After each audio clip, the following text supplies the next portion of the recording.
Hey guys, this will be my complete guide for Necrotic Wake. We're going to be going over one of the VODs that I did of this dungeon recently, since there were a couple changes. Don't pay too much attention to the pulls we're doing, because I think a few of these may not be that good to do, especially early season pugs, but we will be going over what all of the mobs do, so hopefully that is at least a little bit useful. So we're going to push play here. We start off on the right here. Since we're doing like an insane first pull, I kind of wanted to get this shield.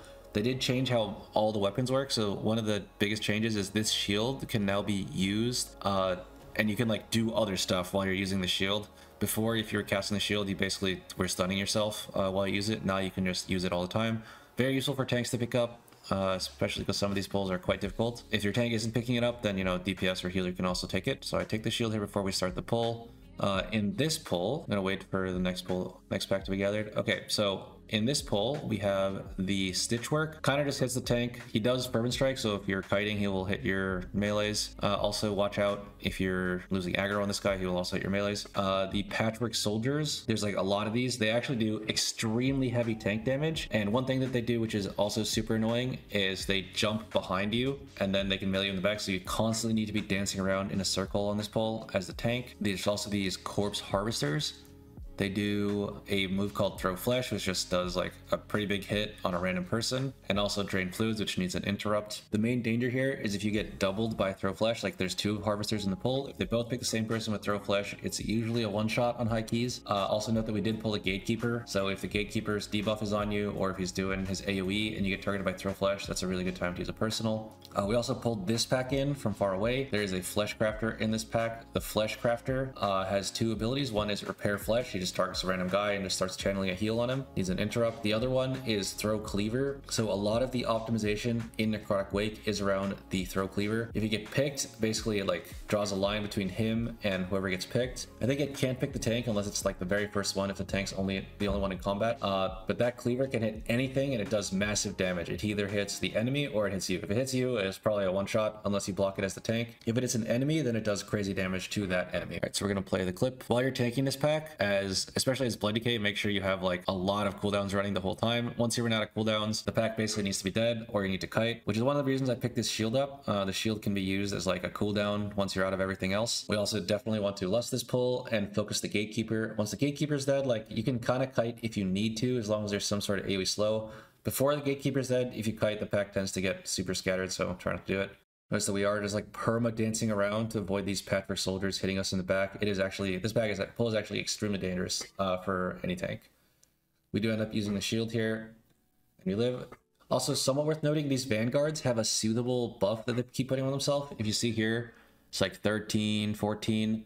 It increases their attack speed. If you have a soothe, you can kind of send it on these vanguards later in the pull to make it easier for your tank. Next, we're going to pull some... I think I should pull those blight bags. Let's see what I actually did. Okay, I just go left. So this is actually a mistake that I made. We'll go back. Generally, you want to be pulling these bags kind of early. It's either in the first pull or directly after the first pull. That's because there's a spear behind them. And that spear, while it was quite heavily nerfed, is very useful, especially on the last boss and the third boss. So I probably should have pulled these. I think I didn't pull these and they actually ended up missing the spear, which is a big mistake. Make sure you do actually pull them. I don't even know what I was doing here. Almost certainly should have pulled them. I do end up going left here for access to this Flesh Crafter. You'll kind of see why later. A lot of my tactics in this first area, or even upstairs, are killing like the Corpse Harvester, because this mob is very dangerous. And then moving on, the rest of these mobs are kind of only dangerous to me as a tank, so if I'm confident in surviving, I can kind of just chain once this Corpse Harvester is dead. The Flesh Crafter generally is considered like a good thing to pull, unless you're in a pull with like basically people who don't know how to use it and they're like dying to the cleaver. But if you're hitting enemy mobs with the cleaver, actually we got hit ourselves there with the cleaver because the mobs jumped out. If you're hitting enemy mobs with the cleaver, it is like massive damage. It can save you a lot of time. We decided to go this way this time. A lot of groups will go the other way or just go straight down the middle or use the stage. Those routes are all fine. I think this one is a little bit better because we get access to the Flesh Crafter, but at the end of the day, especially for pug keys, it's not going to matter too much. I don't think we even got to use the Flesh Crafter on the Blightbone here. All right, so we're grouping the mobs. When you're fighting Blightbone, by the way, he has a few moves. One is Crunch, which is a tank buster. Two is Heaving Wretch, which I think he just did. We'll go back and watch it. So he crunches on pull. Okay, this is when we actually pulled him. Crunches on pull. And then he picks someone with Heaving Wretch. Boom, so he picks someone. You notice it's on our shaman here. When he picks you with Heaving Wretch, there's two important things to do. One, you need to shoot it away from the rest of the group. And two, you need to shoot it, I guess there's three things. One is shoot away from the group. Two is shoot it like the way that you're not going. And then three is to use a personal cooldown, because this Heaving Wretch has a high chance to one-shot. If you are, it is magical, so if you have like Cloak or AMS or something, it's really strong against this. So picks our Shaman, you'll notice how he plays it. We know we're gonna end up going towards the entrance or towards the pack we pulled, which is kind of the theme of this first room. Whenever the packs you pull at the beginning are basically all to make room so you can fight Blightboon, because you need a lot of space when you're fighting him. So wherever you've killed like the pack right before him, that's usually where you're going first. So we killed the pack on the left, so he knows we're going that way. He's gonna shoot the Wretch. And then we're going to head that way. When he retches, it spawns these carrion worms, spawns 3 of them. Each one fixates a random person, and they can fixate the tank. Their bite actually hurts a lot. It's called Blood Gorge. And also, if they ever bite 5 times, then it's probably a wipe. They're going to cast Carrion Eruption, which puts a massive dot on the whole group for 30 seconds. The dot can be immune, like by AMS and stuff, but usually it's a wipe if that goes off, so be careful not letting these hit you. Slows are super effective on them, as are abilities like Vortex or Grip. You can grip them away from your allies too. As soon as I pick up the Blight Bags, we are going to probably head back in our direction. Also of note, the boss casts Fetid Gas, which is what dropped this pool on the ground. If you go in, you get silenced and take some ticking damage. Also, when the worms die, they also drop these pools. So that's why you kind of need a lot of space to fight this guy, which is one of the reasons that we clear out a decent amount of the first room. Notice the worms are dying, they're spawning poop. Ideally, you have the worms like in the poop when they die, but it's like, it's possible to play this boss like since we're clearing so much room, it is possible to play this boss. That way, this one, the Wretch went backward, but our Shaman was in the Wretch, so he got, cleaved by it. One of the mistakes to avoid here in this dungeon. And that's the boss. So the way I usually path is I go towards the entrance and then do a loop-de-loop. So we'll fast forward a bit. We're pathing towards the entrance, dropping poop the whole way. Then we do a turn. Then after this turn, I usually just run him straight back down the middle because we cleared the middle pack, and then he's dead. He's dead by the time we run out of space at that point. Okay, so after the boss, we're heading up here to these mobs. There's this Necromancer. So the Necromancer has a bunch of minions around him. None of these minions matter. They can like do some random damage to people, especially if the mage starts casting bolts a lot.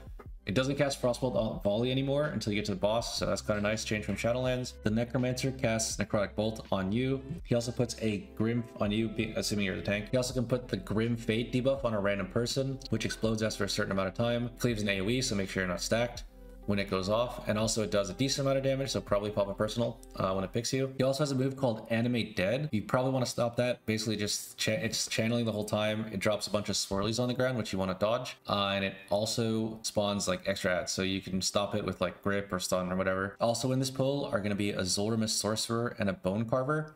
The Bone Carver puts a pretty nasty bleed on the tank called Bone Flay. It does some damage over time, but most importantly, it reduces your max HP by 15% per stack, and it does stack up, so if you have a bunch of these at the same pull, you might randomly like get 3 stacks and you have like minus 45% max health, which is an insane number. Dwarf is super useful against that, as is Cauterizing Flame, so do keep that in mind. This Sorcerer has a few casts. One is Necrotic Bolt. Basically, you kind of need to kick him in or grip him in, otherwise he's going to sit there casting. He also casts Bone Mend, which I think he casts Bone Mend. I'm not actually sure if the Sorcerer casts it, but there is a spell in this area called Bone Mend. It's just a heal. The Sorcerer also casts Shadow Well. So Shadow Well is super deadly. It ticks insanely fast, and it always lands on the tank. If you're pre-moving, you won't get hit, but it may be worth having some sort of weak aura to warn you when it's going off. So we're going to play the clip. So we grip the Sorcerer in. He casts Bolt. We keep him next to the Necromancer. Since there's a bunch of casters here, we just want to keep them stacked.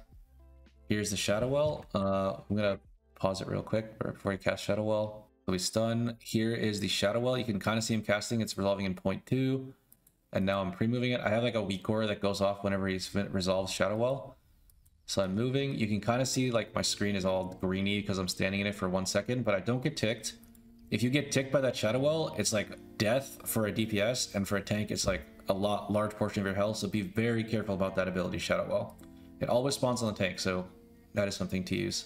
And it always happens right when the cast resolves. Anyway, so that's this pull. You can see the Animate Dead here. He's spawning a couple ads, but we stopped it. Once the Sorcerer dies, also all of the ads near him also die. So don't worry about the ads like permanently getting max health. As soon as Sorcerer Necromancer dies, they all explode, as you'll see in a second. So he dies, and boom, they all explode. All right, next we move on to the next pull. So the Bone Mender, by the way, is actually the mob that casts Bone Mend. He also casts Final Bargain, which full heals a mob, but once after it full heals the mob, that mob is like a massive dawn on them, so they'll eventually die. On him, basically you want to be interrupting Bone Mend for time. This pull also introduces the Skeletal Marauder. So a couple things about this Marauder. Number one, they have a Cleave Frontal, which casts extremely quickly, so just try and be pointing away from your group as a tank, and melee have to also be careful. The Cleave's radius is very big. If you're like behind him, you can also kind of get hit sometimes if he's moving. He also casts a Fear, just one kick, that's all you need to do, kick the Fear. And also he puts this shield on himself, so the Marauder's health is actually fake. You never need to look at how much health he has. Also, damage on him is kind of wasted outside of the shield. But when he does shield himself, you need to focus him. You notice, like, I kind of track it on my bars. He has like 1.84 million on the shield, but he has 130 million actual health. When the shield breaks, he takes massive damage. I think it scales with key level. So as soon as the shield breaks, he basically explodes. But if you don't break the shield, then it's like really hard to actually kill him normally, since his health pool is so high.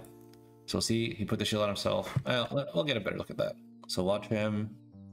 He's about to put the shield up. Boom, he put the shield up. It has the shield has 11 million. He has 130 million. So if you do 11 million to the shield in this short window, I think I'm tracking on my nameplate orders last 8 more seconds. If you do 11 million to the shield in 8 seconds, then you don't have to do like the 130 million of his normal health, right? So it's like completely impractical to kill him without killing the shield. This is the kick, Rasping Scream. If you're in here and it goes off, then you get feared. So he dies instantly when the shield explodes. This mob is casting Bone Mend a bunch. Here's the Final Bargain.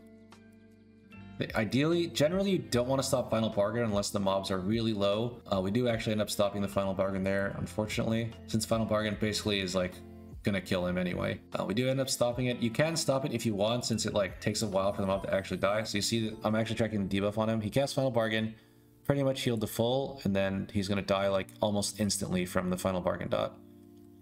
Okay, next we have Narzuda. Generally, I've been skipping this pull because there's like triple bolter, plus Narzuda himself is also a bolter.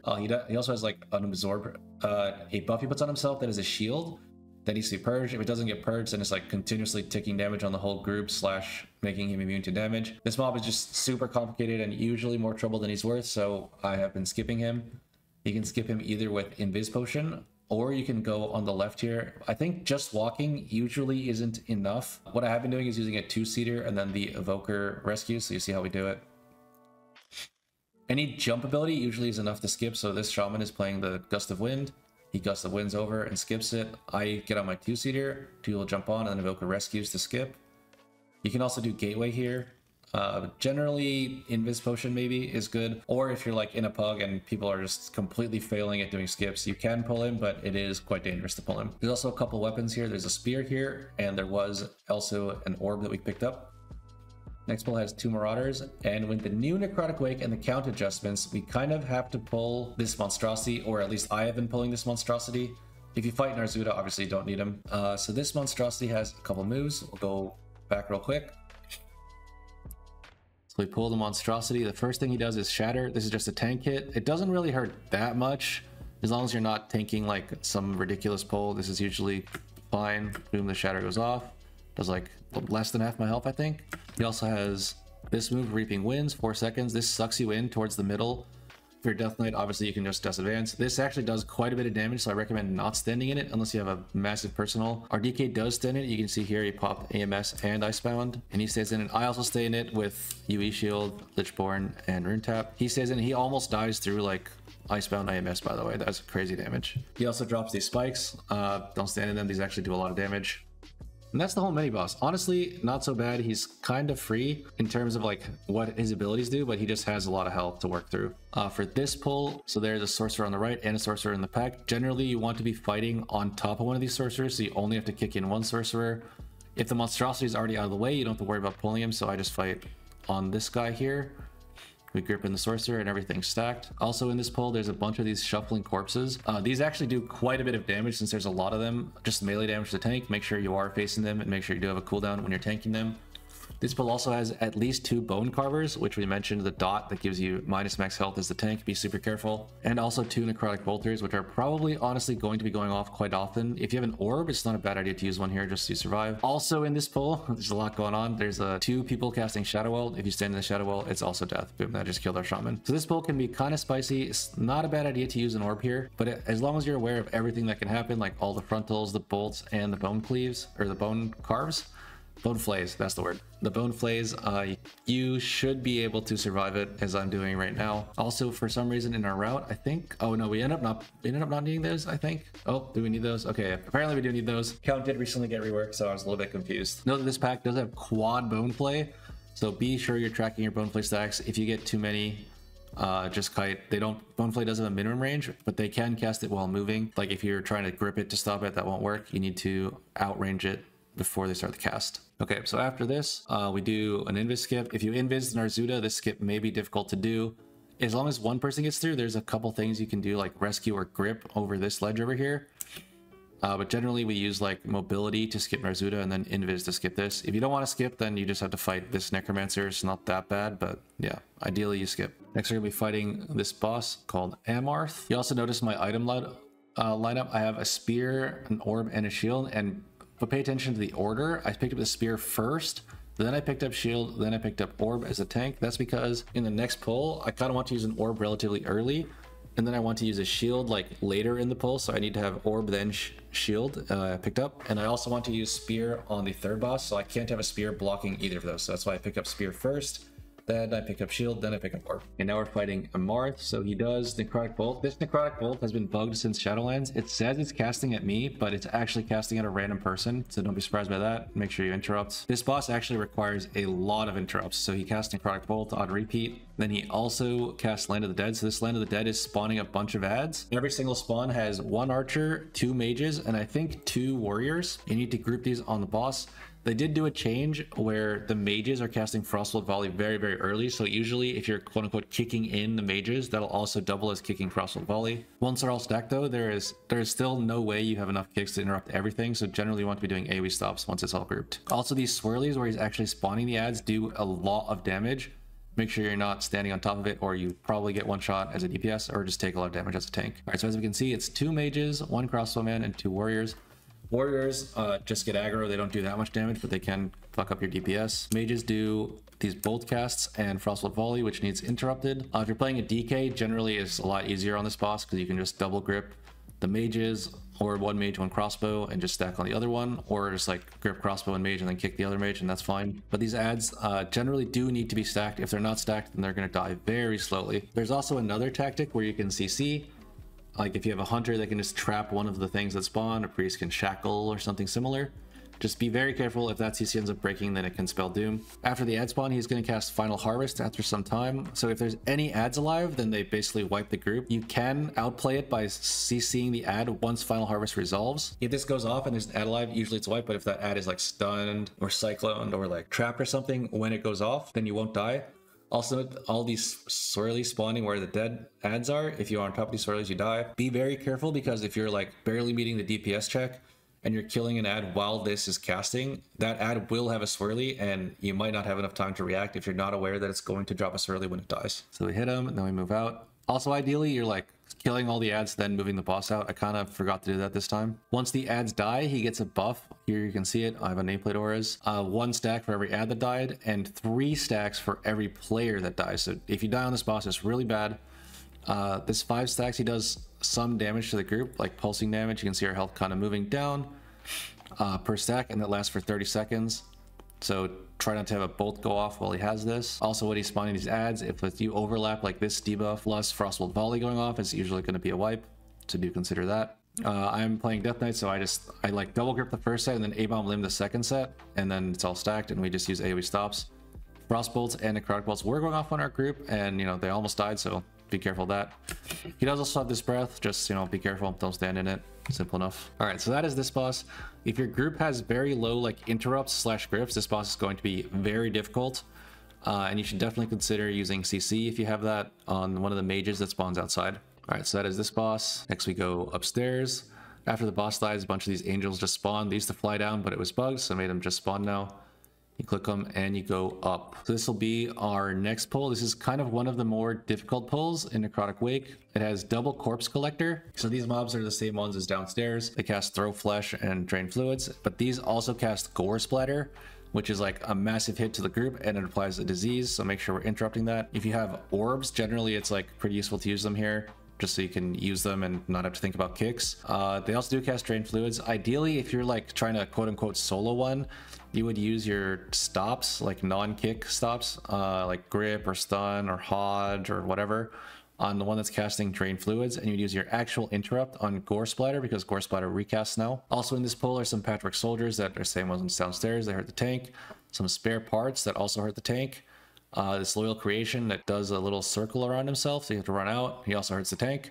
And this flesh crafter is the same mob that we saw downstairs, who throws the cleaver and does a channeled heal. He usually only heals loyal creation in this pull. Also, there's the Kyrian Stitchwork. So this guy's another tank mob, so this pull is actually kind of quite difficult for tanks. The rest of the people really only need to worry about interrupts. This guy applies a stacking debuff on the tank called Tenderize. Every stack is 10% more physical damage taken. You can kite it out, even though he's like super fast, so you need like some sort of move speed boost to kite it. He also does Mutilate, which is just a big tank hit. If you're using personals, usually you want to use them on Mutilate, not on Tenderize. Tenderize kind of hits not that hard. It just applies a stacking debuff. You can also have one of your DPS taunt the Tenderize if they're like really confident in it, or your shaman can drop Earth Ellie when he's about to cast Tenderize to drop your stacks. All right, so without further ado, we will play the clip, go into the poll. At this point, we're kind of just grouping it. I think our strategy was throw all of our kicks early, like everyone kick, and then we use some orbs, and then kick again, and then orb again, basically. This is a pull that you kind of want to be using orbs on, since everyone's trying to do max damage and not think too much about the interrupts. So it's a good time to use your orbs. Orbs also used to be saved for the third boss, but they don't do that much damage anymore, so it's not as worth saving. I actually purg on this pull. This pull is actually very, very difficult for tanks. I anticipate a lot of tanks dying on this pull. Try to not use stuff at the end of the previous boss in order to have it like for this pull. If you enter this pull without cooldowns, you're probably going to die. Honestly, you should probably just like do another pull and then do this pull later if you have no cooldowns when you come upstairs. All right, so that's that pull. Next, I do this kind of group pull, since like there's a bunch of packs around the room that are kind of scattered. There's like 3 mobs and then 2 mobs. No one wants to just fight 3 mobs, so I kind of do these pulls together. The corpse collector is kind of the only mob out of all these that don't move, so as long as you stack on the collector, everything else will kind of come in. If you do fight the flesh crafter and you don't have death knights, it does cast throw cleave very early in like its cooldown cycle, so make sure you're watching out. Like let's say you're playing warrior or something and you tag the mob and it's over here, but you're fighting a corpse collector over here, then it's going to cast throw cleaver, and you have to make sure that that cleaver lands on an enemy, not an ally. If it's about to land on an ally, then if you're playing tank, just block it, but ideally it's landing on an enemy. Here we're playing like double DK, so we just group them both into the middle and it's super easy. Also note, in this pull, there's only the collector that really threatens like anyone except the tank. So as a tank, I'm trying to just kill the collector, hit 1 cleaver, so this guy actually moves, and then we go into the pull. Can be a little bit scary to play this way. It's fine to just finish those mobs off too, but I was trying to like play for time, so we end up chaining pretty quick. This pack is kind of very similar to the patrol. There's a stitch work, 1 corpse collector. Somehow we don't kick the gore splatter. It goes off. You can kind of see it do massive damage to our group and apply the disease. Ideally, that's never going off. There's like only one thing to kick, so I'm sure people were just asleep at the wheel here. Once you finish off this pack, you start an RP from the boss. He summons 3 like packs of mobs you have to fight in a row. This is the first one. It's double assistant, the separation assistant, and the stitching assistant. So the separation assistant is kind of like a melee guy, and the stitching assistant is a ranged guy. They both cast throw cleaver, so the first thing they'll do is cast double throw cleaver. This can target the same person. As a tank, you need to be watching out for that. If it's targeting the same person, you need to block. Like that person will pick a side, and then you just block like that side. This one picked 2 people, so they just went 1 on each side of the mobs. So the stitching assistant casts throw flesh and drain fluids. Other one casts sever flesh, which is like a tank hit, and also morbid fixation.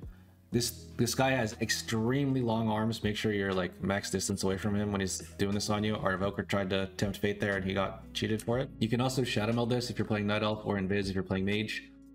Also of note, every time on the first fixate, towards the end of the fixate, the other one will cast throw cleaver.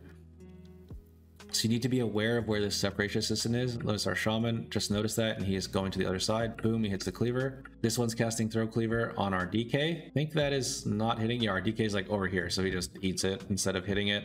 Ideally, that's not happening. You kind of want to position in the middle so you're ready to like hit cleavers on both of them. Here, I think we game a bit. So he's casting Morbid Fixation and Throw Cleaver again. But I want the Separation Assistant to stay alive so that we can use his cleaver to kill the Stitching Assistant. So I actually block this. Then we don't kill the Separation Assistant. After the Fixate, he casts Throw Cleaver. We use this cleaver on the high health Stitching Assistant. And then we finish off the low health Separation Assistant. Alright, so that's that. The next guy the boss spawns is Gorgrind and 3 of Gorgrind bits. These are kind of bugs. Sometimes they don't spawn instantly, so just be super careful of that when you're picking up aggro. Gorgrind is pretty much the same mob as the Curian Stitchwick up before. He has Tenderize, Mutilate, but he has a new move called Gore Flesh. We'll see it in a sec. Gut Slice, sorry. I don't know why I said Gore Flesh. So he casts Gut Slice, just dodge that. Gut Slice also does have a relatively long cast, so you'll see me use that later on. So we're getting Tenderize stacks, we're getting Mutilated. Just make sure you have a cooldown for every Mutilate. A light cooldown. The early ones kind of don't matter because you don't have that high Tenderize stacks. I think this mob died relatively quick, so I ended up not kiting the Tenderize stacks, but I'll pause it at the moment where he could. Okay, he actually cast Tenderize again. I was kind of waiting for Gut Slice. We'll go back actually. So if you see at this moment, he's casting Gut Slice. And I have 7 seconds left on my Tenderize. If this was like a hierarchy and I was more scared, I would use this moment to like get distance from him while he's casting Gut Slice. And then he wouldn't reach me to cast Tenderize until my debuff ran out. And then I would, instead of going to 3, I would just drop stacks and then go to 1. But instead, I like decided to tank him. I would only have had to kite for like 3 seconds. You can see this is about to resolve. And Tenderize is at 4 seconds. If I kited, then I probably could have dropped stacks there.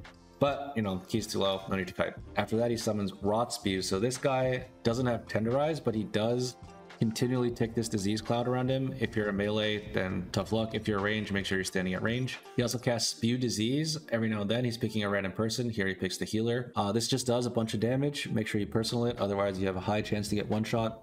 If you're a melee, then like make sure you pop a cooldown because you're also taking ticking damage from his disease. You'll notice he drops this puddle on the ground.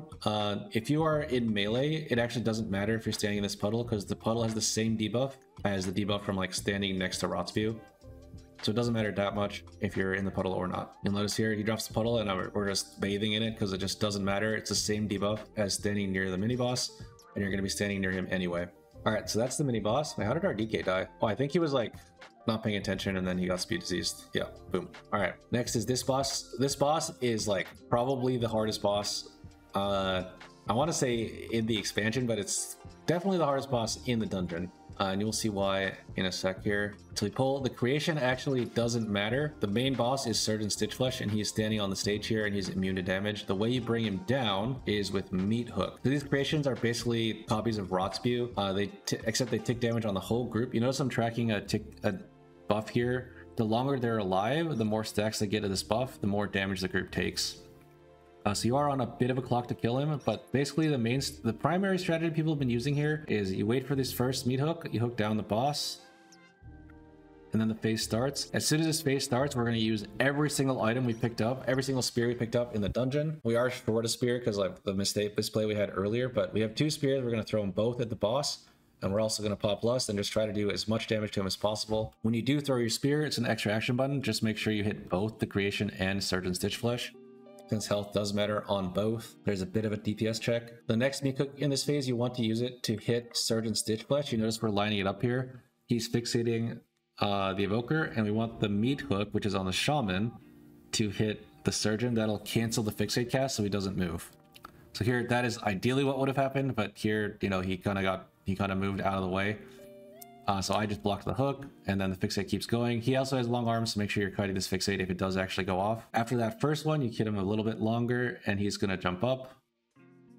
The boom, he casts escape, and now we need to hit this next meat hook. Make sure you're paying attention to Bigwig's timers. This meat hook has to hit the stage. If you miss, then it's like a complete tragedy and probably a wipe. So this hook is aimed at the stage, and it brings him down, and then every time he goes up to the stage, he spawns another creation. These creations like add up real quick. They do a lot of tank damage and a lot of ticking damage. Here I'm doing like a technique here.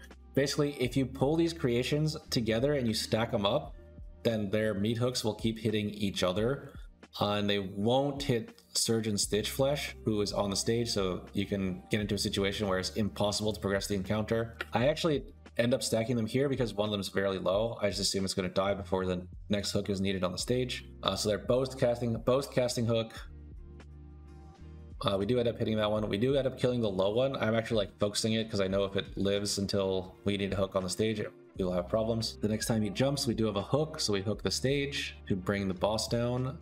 Once the boss comes down this time, you'll notice me doing this technique, which is boxing out the Stitch Blast creations. I am kind of like doing this wrong. You want to ideally be like, I would be standing here and then facing this way, so they're not hitting me in the back. The way I'm doing it right now, like the new creation is basically just perma hitting me in the back. It is kind of necessary to keep them split just so that when they both hook, they don't block each other. You'll see in a sec here. So they're both casting hook. If this was the hook we needed to like hook him down from the stage, it's kind of important that they're split so they don't hook each other. Here, I'm just going to block one. Also, there's a mechanic where, which is why this ended up not being necessary. If the boss goes below 5%, then he doesn't jump up anymore. So he's below 5 now and he doesn't jump up. So it turns out I didn't need to play like that, but you know, very easily I could have needed to. If you have a pet, you can also pet taunt them to split them, or Earth Deli, or you can just like DPS taunt them. Like if you're playing DPS Death Knight or something, you can taunt away. They do like hurt a lot, so be very careful doing that. Also, something I didn't mention because we were too busy talking about the ads. The boss, while he's upstairs, he throws this random bleed out. You can see this bleed on my frames. On a tank, it doesn't do that much damage. On DPS, it does quite a bit of damage. So if you ever get this bleed, just watch out, watch for your health, pull personal, etc. Okay, after that boss dies, we click the portal and we go upstairs to Nalthor the Rime Binder. So this boss isn't super interesting as a tank, but DPS have to do a gauntlet, which we don't have footage of here because I'm playing tank in this video. He does kind of hurt. The ice shard he shoots is physical damage, by the way, and it's blockable, so make sure you're using all your physical mitts as usual against him. As a tank, generally you want to be using your like defensives when he puts up his shield, since the ice is called Icebound Aegis, since that does ticking damage to the group, including you, so your healer probably doesn't want to heal you, and also you're taking a little bit of extra damage as well. So that's where you use your cooldowns. The boss's signature ability here is Dark Exile.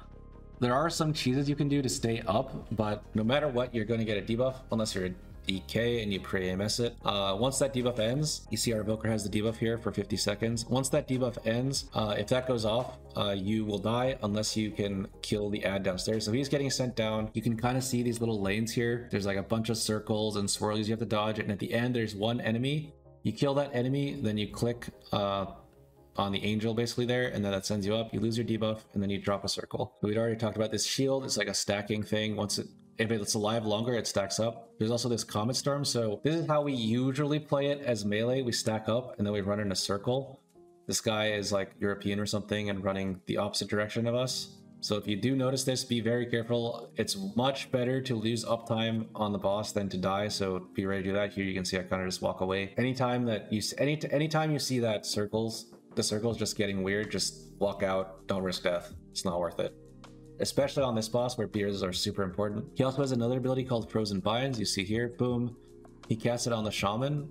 If you are in this circle when it gets dispelled, you also get rooted. So be very careful when you're dispelling and when you get picked. Ideally, you're like moving out as you get picked so that everyone else needs to only move a little bit. If you're a DK, you can AMS, and if this gets dispelled on someone else, you won't get rooted, or if it's applied to you, then you can also won't get rooted. If you're a tank, by the way, and you get rooted, the boss actually walks away, which is extremely deadly. You can dwarf the secondary root. It doesn't spread at all, and that's the boss. So there's a Comet Storm. We're all stacked. There is also another method for Comet Storm. By the way, this guy just died to ping, where you have one in front and one behind, and you both just move clockwise, and you probably won't catch each other with the swirly, so you can also do that way. Or we can do a 3-man stack, but the 3-man stack is kind of spicy sometimes, as we just saw. So both methods are fine. You'll also notice that I'm tanking the boss like away from this spot and this spot. That's because these are the locations where you come up when you're done with like your little adventure over here. When you come up, you do drop some poop on the ground. We just saw the Evoker drop. We'll go back real quick. So our Evoker has 4 stacks. You get those stacks by being downstairs.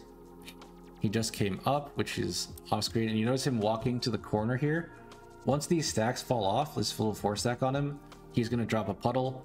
That puddle's size is based on how many stacks you had, and number of stacks you had is based on how long you spent downstairs. Usually you're just dropping this in the corner away from wherever the tank has the boss. You also notice he has this little, this is a debuff, but technically it's a buff. It's 100% increased crit chance for however long this lasts.